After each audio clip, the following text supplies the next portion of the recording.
Hey, welcome back to Thriving on Mission. I'm the host, Matt Rogie, and we're here for another episode this week. As always, I'm with producer Quinn Harris. What's up, Quinn? What up? How are you doing today? Pretty good. Yeah. I hear you got some guests in the building today. Yeah, we got the cats Yeah. in here today. Yeah. Yeah. So just in case, any of the viewers are watching and they see like a fur ball come flying across, that's Rue, right? Yeah. So I when I came in and I saw Rue, I was like, yes, cats, because I've got two cats, as we know, and a lot of my listeners sort of roll their eyes. I'm like, yes, we know, Matt, you have cats. But my dream, again, this is, call it a silly dream or not, but I would love to have like shelves behind me and the cats up there lounging around and walking around. So we can make that happen. We can build some of those little bridges and stuff. That would be so cool. That would be so cool. I want to do that in my house too, by the way. I do too. Yeah. Well, cool. Hey, got a great episode this week. Just a few different things to talk about, some things that have caught my eye and ear over the past week or so. And but first, just a reminder to everybody, if they should have seen on my channel over the past couple of days, I've been talking about there's a suicide intervention training coming up here in Savannah, Georgia on September 26th. And this is actually being done in cooperation with Fight the War Within Foundation. And that was Miranda Briggs from the last episode. And an organization called the Armed Forces Mission. And this is an organization that's actually, it's based out of Georgia, and they've been around, I think, since 2013. I was looking at their website just the other day, and a gentleman by the name of Lou Kuhn, he does this for the military, does it for first responders, churches, communities, this training. And not necessarily, it is awareness and prevention training. And that's something that a lot of people go through. Like in the military, everybody has to go through that training. But this is like the intervention training, how to recognize those signs and then what to do, and which, I'm excited about going through the training.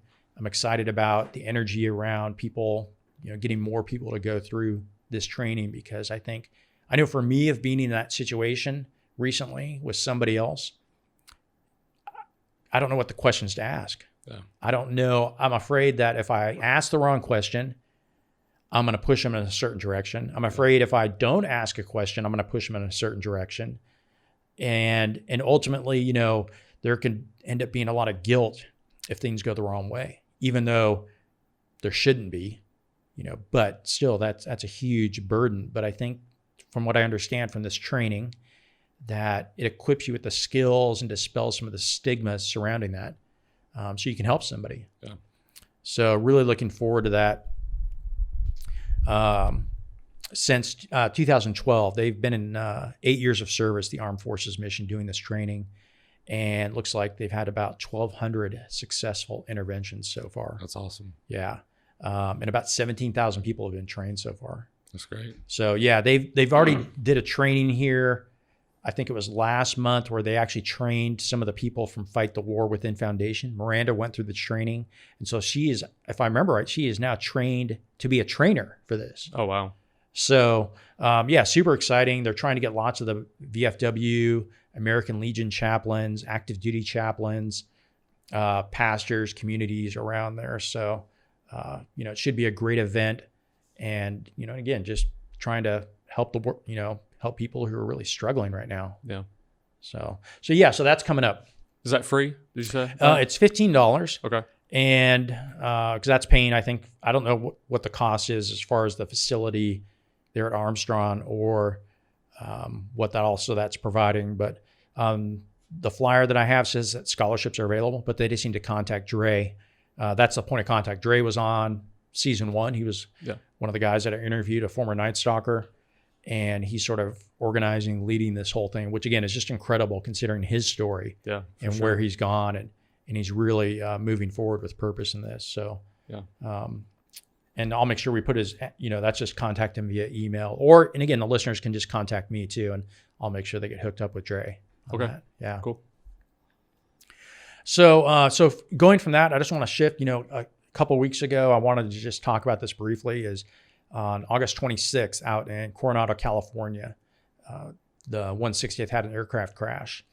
They were doing training out there. I assume with Navy SEALs, but I don't think the article went into depth of that. But one of their MH-60 Black Hawk helicopters had crashed, and out of that, there were 2 special operations soldiers, 2 Night Stalkers that were killed. And that's always a hard thing. Anytime that happens, I mean, it just brings up memories and of having to go through the same thing. But it was Staff Sergeant Vincent Marquetta. He was one of the soldiers that was killed, and then Sergeant Tyler Shelton. And, our hearts go out to the families and to the friends of those guys that were killed, and thankful for, their level of dedication and for the training that they're able to do. And also for, I think both of them had a couple of combat deployments at least. If I remember, Staff Sergeant Vincent Marquetta, he was awarded the Distinguished Flying Cross, and he also had an Air Medal with Valor. So, these guys were heroes. They were, doing what needed to be done. And unfortunately, accidents are still going to happen, though, in training. So, terrible thing for that to happen. But so right now, Stacy is out in California. She started the Mighty Oaks program last night, the Women's Legacy program. And so she flew out there with Lisa Denton, again, both guests on the show from last season. And so they got out there to California and landed in San Luis Obispo. But one of the things she said is they almost had to divert because of the fires right now. Yeah. They say the smoke is so bad just in all of California, but there was some talk they were going to have to divert to either Bakersfield or Los Angeles. But I guess they were able to get in there and land at San Luis Obispo. Yeah, man. So, but yeah, so they're out there. They made it out there. They're staying. It's a ranch somewhere outside of San Luis Obispo. Arroyo Grande, if I remember right, somebody was willing to host. They've still got to be very careful with the restrictions California has on as far as COVID and social distancing. But so they're in that training right now. I know that they're both going to come out of that just more equipped, just better awareness of their identity, and also, their identity with Jesus and as a spouse of combat veterans. And then I'm sure, because knowing just both how they're both wired, how to help others with that. So it's going to be exciting to see where they come back. So she will be back Sunday. So for the next few days, I am bacheloring it with my 2 cats. Cool. Yeah. So, cats are swinging from the ceilings. And now, is she still doing her thing at Forsyth that she was doing with the Tell Me Your Story?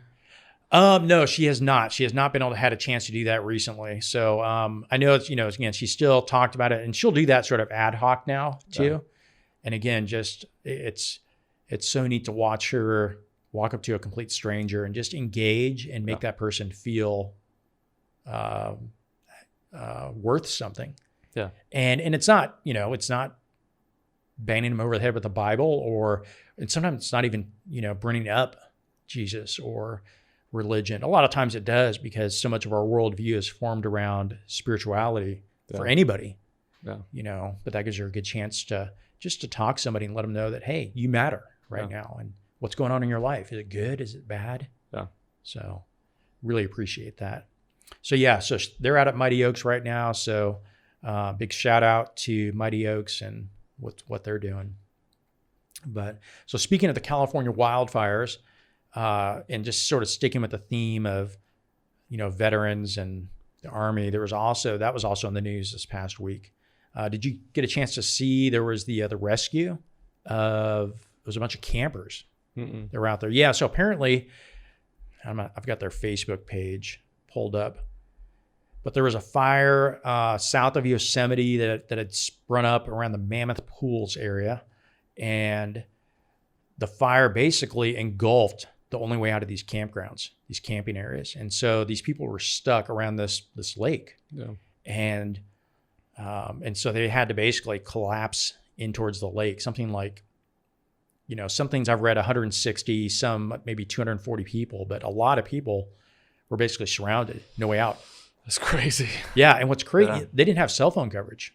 Yeah. There were people that knew that they were there, but for the most part, they weren't able to communicate with the outside world. And so they really didn't know what was going to happen. There's some incredible footage of these people, trying to get closer to the lake from their camping site.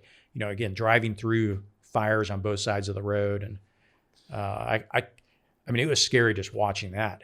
Yeah.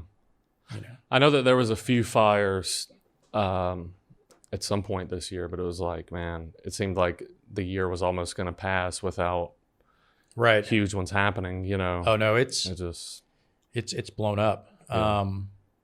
Literally. I mean, literally these fires are exploding right now. Yeah.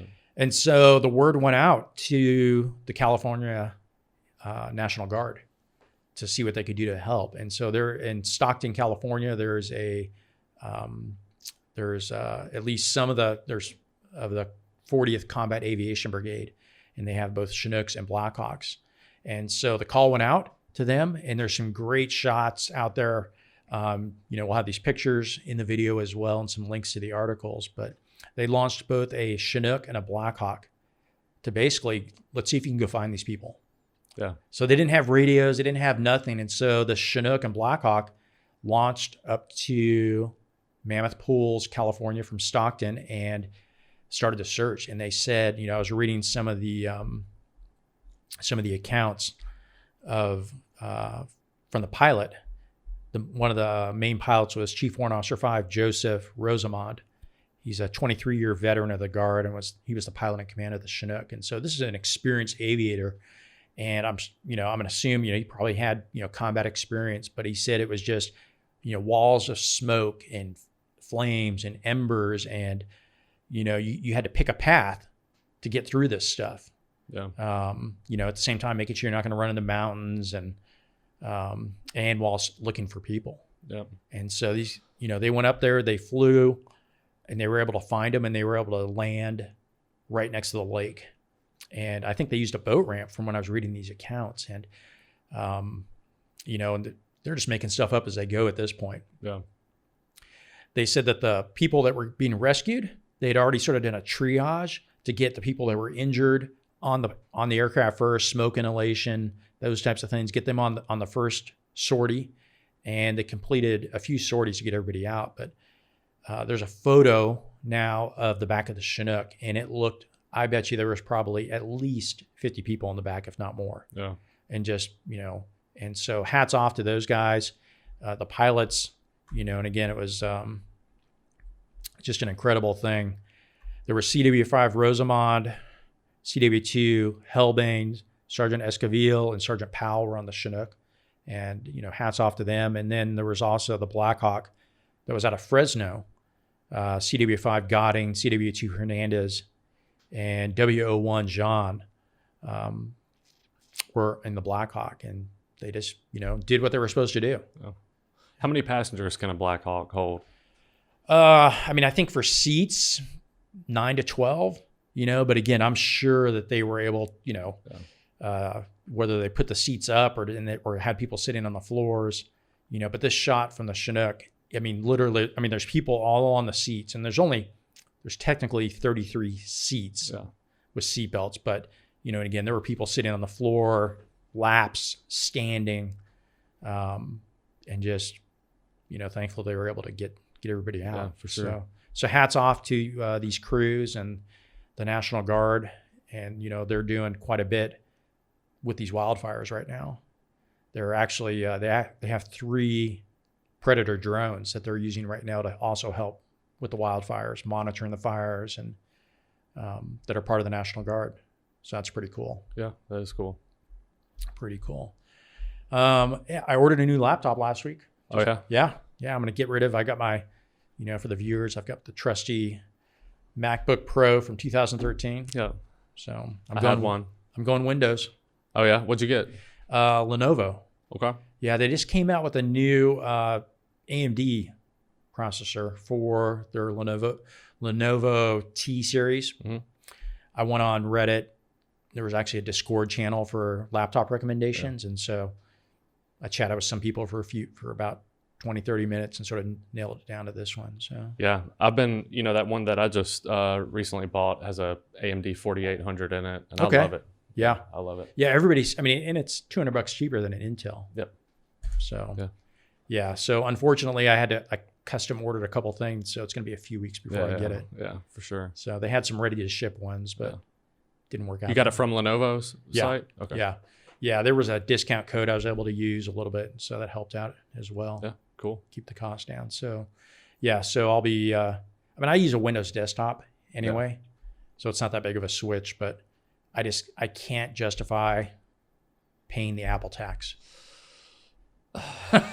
They're great products. Yeah. I follow a producer out in LA, and he spec'd out one of the new Mac Pros, the desktops, for, he was just like, I wonder how much they would let me spend. And it was like $54,000 for, it was a crazy computer, but wow. It really shouldn't even allow you to do it. Right. The Apple versus Windows argument has gone on for so long. It just, in the field that I'm in, it makes no sense to have a Mac anymore. It just doesn't. Right. Unless you're being required to edit using Final Cut, or you're like a Pro Tools user and mixing for Dr. Dre or something. It just, you can do all of it, from Windows now. Yeah. But if you are like Dr. Dre, who I think he's a musician, is that right? Yeah. Correct? Okay. See? Yeah. I'm hip. Yeah. You can afford having those $54,000 computers too. Yeah. But yeah, if I'm paying for it, no way. No. Yeah, I agree. Yeah. So that'll be in a few weeks, and then I'll make the transition from the MacBook over to the Windows computer. But I know it's a lot lighter, a lot smaller, thinner. So, and I think I'll still be able to sell this MacBook probably for a few $100. Yeah. Which is crazy. Yeah, probably so. You know, so that's good. Don't bring it to GameStop. I was in there yesterday, and somebody called in trying to trade in an iPhone, and the guy was like, "Oh, we can give you $30."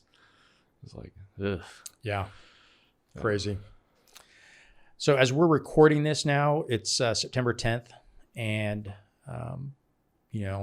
when this episode comes out, which will be still another week and a half, I think.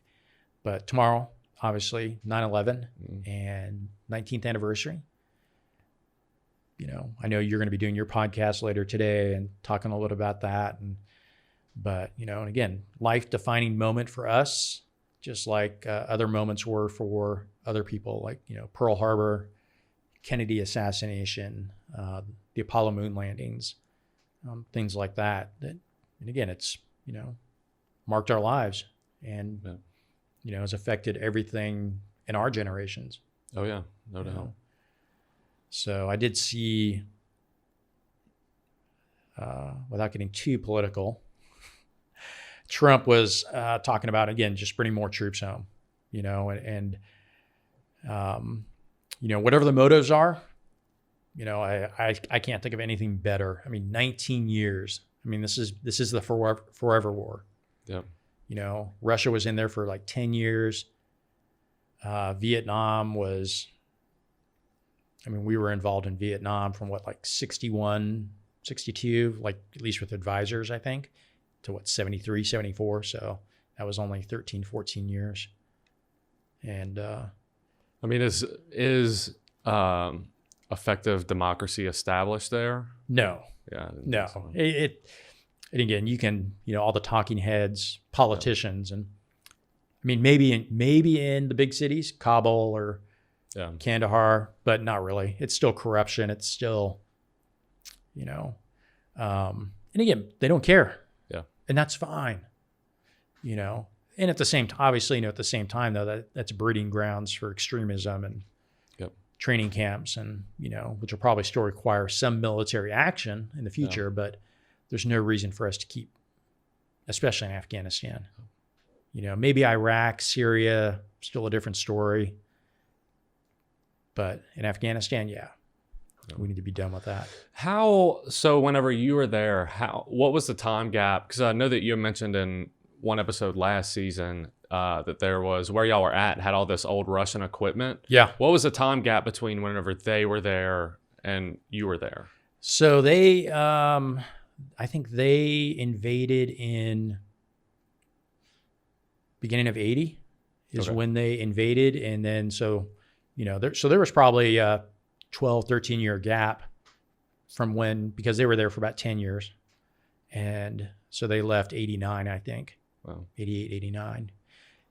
So yeah, but they're, just rusted hulks, and it's going to be the same thing. I mean, all the buildings, all the infrastructure we've built, as soon as we depart, they don't have the money to keep it up. Yeah. Same thing with the equipment. And, I was reading some things about, we've built up their Air Force, helicopters, airplanes, fighters, those types of things. And, but majority of those are maintained by Americans. They're contracts with Dynacor or any Lockheed, things like that. But as soon as those contracts go away, they're just not going to be able to maintain them, either because of cost and again, the people just aren't trained to the same standard, and again, they just don't care. Yeah. So. Yeah, it's always interesting hearing kind of the two perspectives. So we've had on the neglected, we've had on a few different people from the Middle East that are refugees. We had one lady from Syria, mm-hmm. and then we had a man from Afghanistan as well. And he had worked as an interpreter with the troops there.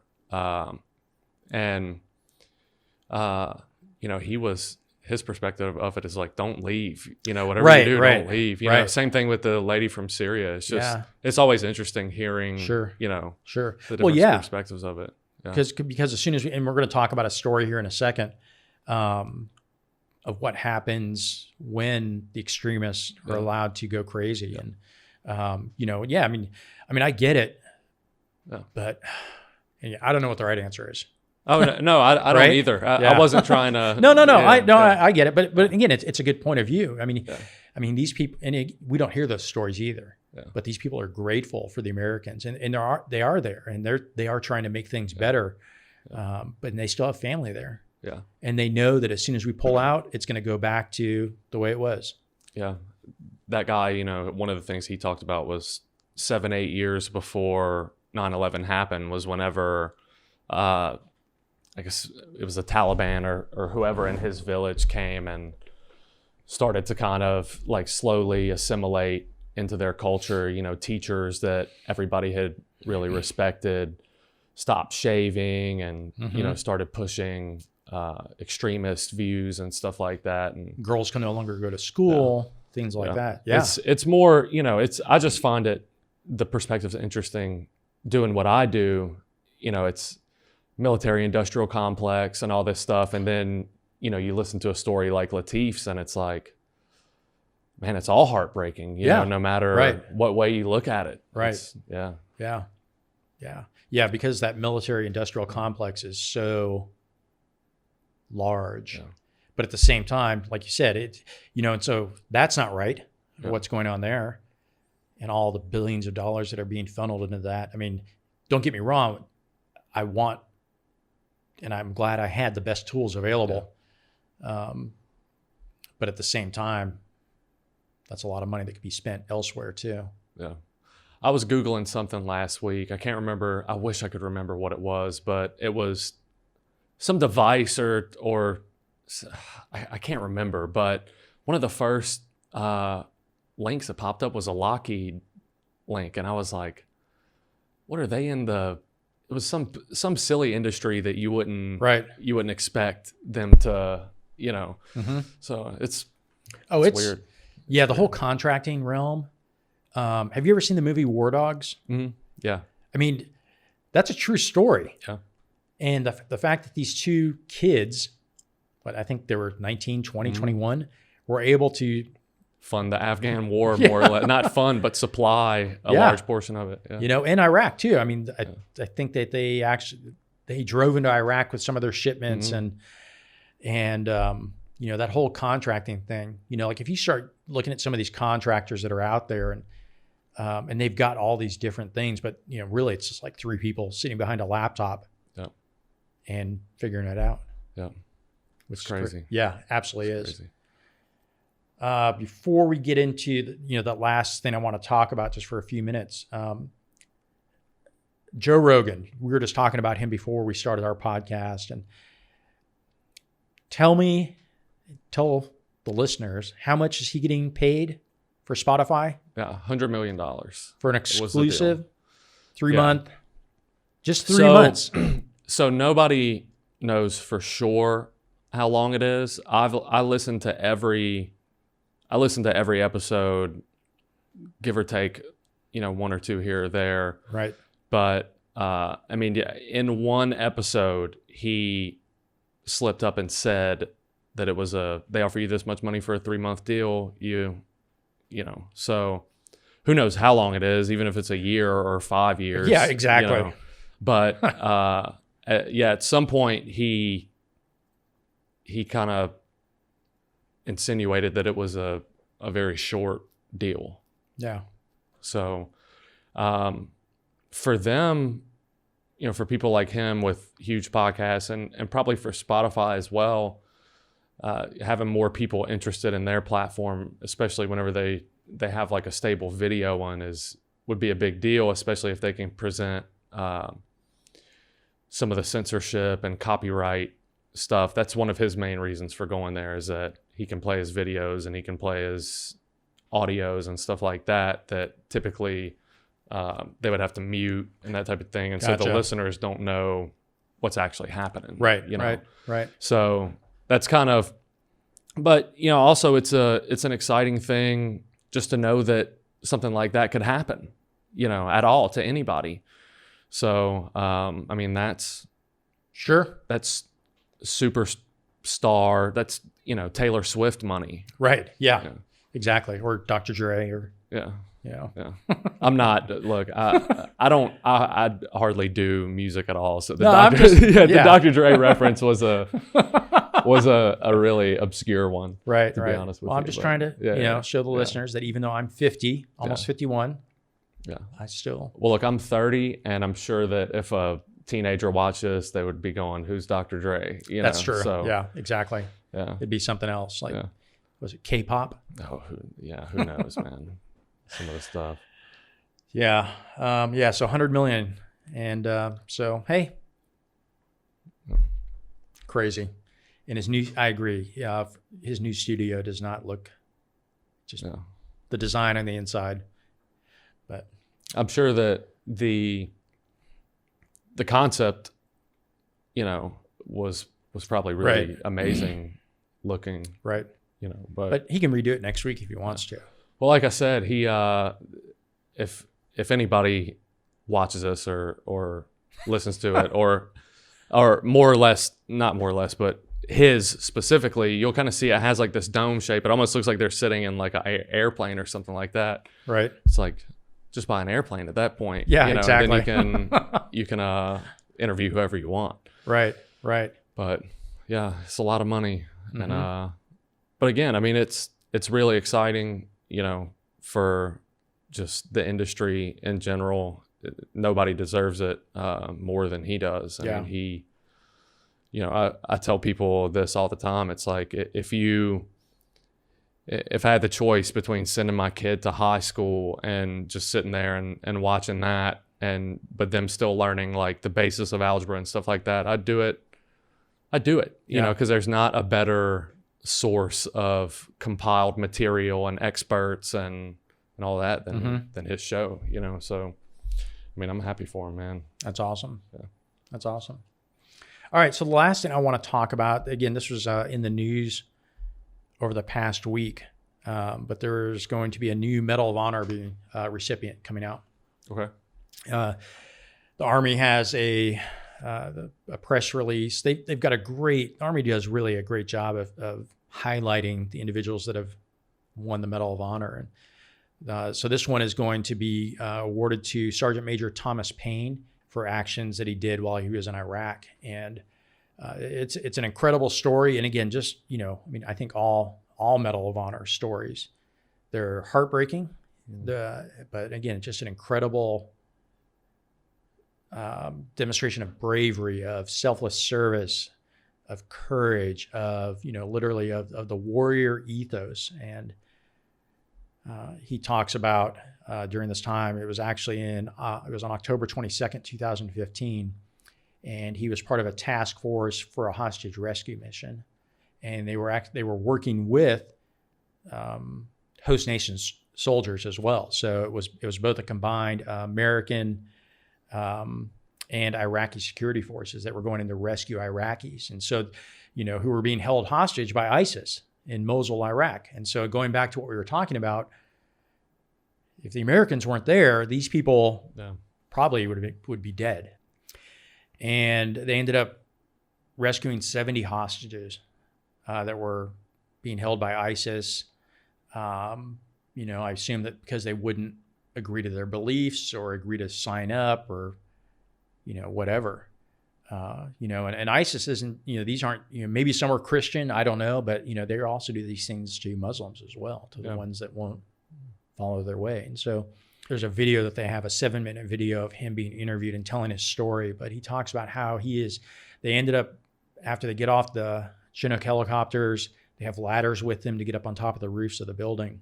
And so they're up on top of this roof of this building at some point during the mission. I don't remember where, but the guys inside, the enemy fighters, start detonating their suicide vests right below them. And so the building is just shaking and coming apart, and they drove on. Sergeant Major Payne says later on, he talks about that there was one that was KIA, good friends of theirs, and again, just another guy that was selfless service,